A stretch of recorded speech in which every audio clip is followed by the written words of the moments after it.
খুনিদের দৃষ্টান্তমূলক শাস্তি চায় লেফটেন্যান্ট কর্নেল আবু মুসা মোহাম্মদ আইয়ুব কায়সারের পরিবার। উচ্ছৃঙ্খল বিডিআর জওয়ানদের হাতে নিহত হয়েছেন বাংলাদেশ সেনাবাহিনীর মেধাবী এই অফিসার। তার পরিবারও জিম্মি হয়ে পড়েছিল পিলখানায়। স্বরাষ্ট্রমন্ত্রী সাহারা খাতুন বুধবার মধ্যরাতে তাদের উদ্ধার করেন। বিস্তারিত রিপোর্ট মাসরুর শাকিলের।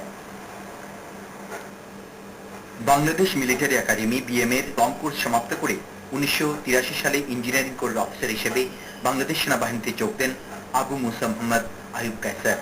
পরে সিভিল ইঞ্জিনিয়ারিং এ প্রথম শ্রেণী পেয়ে বিএসসি ডিগ্রি নেন। 1992 সালে উপসাগরীয় যুদ্ধের পর কুয়েত পুনর্গঠনে অংশ নেন তিনি।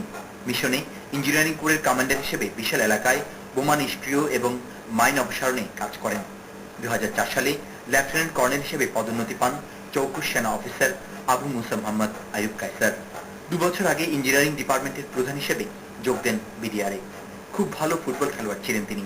সবসময় হাসি খুশি এই মানুষটি সবার কাছে ছিলেন খুব প্রিয়। সেই প্রিয় মুখে প্রাণ দিতে হলো কিছু উচ্ছৃঙ্খল বিডিআর জওয়ানের হাতে। শেষবারে কথা হলো ওই 10:30টার দিকে।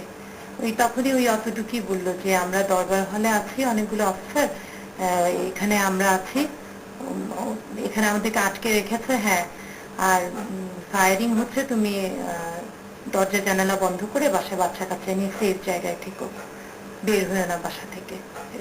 আর রাত পর্যন্ত, সারা রাতই তো ফায়ারিং হলো।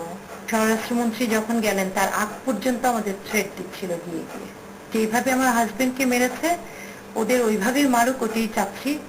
ওদের যেন বিচার হয়, আর বিচার না হওয়া পর্যন্ত তো শান্তি পাবো না। আর যেটা গেছে সেটা তো আর পাবো না। 2 বছরের সাইকা এখনো জানে না তার প্রিয় আব্বু আর কখনোই ফিরে আসবে না তার কাছে। 10ম শ্রেণীতে পড়া রিকিয়ার কাছে বাবা এখন শুধুই স্মৃতি। তখনও জানতাম না যে বাঁচবো, আসলে মেরেই ফেলবে আমাদেরকে। বারবার আসছিল একবার না একবার তো মেরে ফেলবে আমাদেরকে। বাবার সাথে সব ধরনের স্মৃতি মনে পড়ে। নিহত এই সেনা অফিসারের পরিবারে এখন শুধুই প্রিয়জন হারানোর ব্যথা আর জিম্মি দশার সেই দুঃস্ব একটি দিনের স্মৃতি। তারা বলছেন যারা তাদের প্রিয় মানুষকে কেড়ে নিয়েছে তাদের বিচার হলে মনে কিছুটা হলেও শান্তি পাবেন তারা। Masrur Shakil, channel I, Dhaka.